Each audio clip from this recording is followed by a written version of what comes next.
Hey, it's been a while, but we've got a ton done. So let's go ahead and take the car cover off the S14 and look through it. This is crazy. Look at the water, it just beads up. All right, but let's take this thing off now.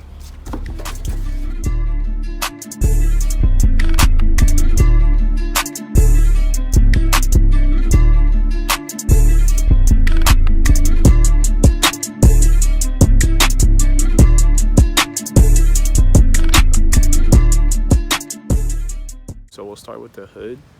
It was warped, so this whole part right here that's flush now, sticking up like this much. That's pretty bad. So we have 6 relays.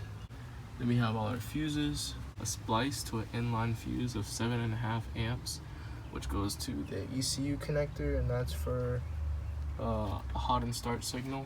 Another inline fuse, which is 10 amps coming from the headlight wiring, and then it goes into here. We don't have our power distributor yet for this, but it's gonna come in here and distribute power to all 3 of the AAM gauges, and then also the fuel gauge, and then we have the grounds for all the AAM gauges.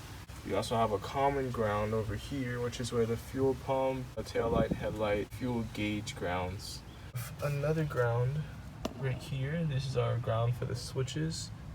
This right here is so we can run a main power switch. So what's gonna happen, this is our main power into the switch. One of these is our main power out of the switch, which comes here and distributes power to the other switches. So basically a main power switch. All of our wiring, which is not really secured yet. We got everything labeled. So this is the fuel gauge, stop lights. We got ECU 7.5 amps. Fuel pump. What else we have? Headlights.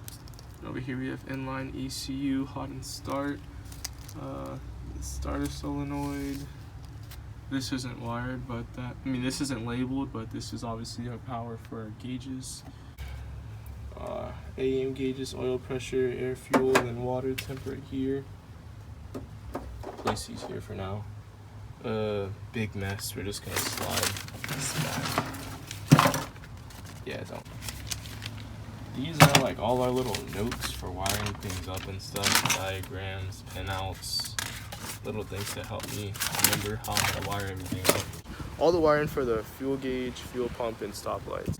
It's coming from the fuse relay up here, and it comes down under this support bar. Then it goes into the trunk. You can see my fuel gauge right there with some messy wiring I haven't tidied up yet. And then this is where the wiring comes through. Comes around here, goes to the stop lamps. Well, the ECU. I'm gonna mount it there. Maybe some stick-on Velcro, most likely. I'm supposed to be buying an engine harness from BetaWorks.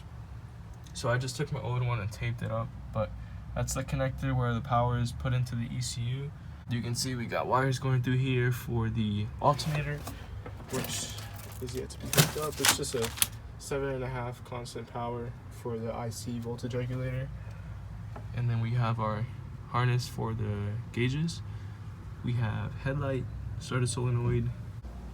Obviously, I gutted the car and took out the sound deadening, cleaned that up with some Goo Gone, and primed it. It's all dirty from me working in here. Oh, I also took off the clock spring and all the combination switch assemblies from the steering wheel, so it's easier to get the dash in and out. Some gauge pods over there, Optima battery in the back, cheap fuel gauge.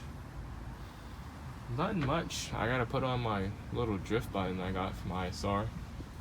Tomei shift knob, which I might not keep, I don't know.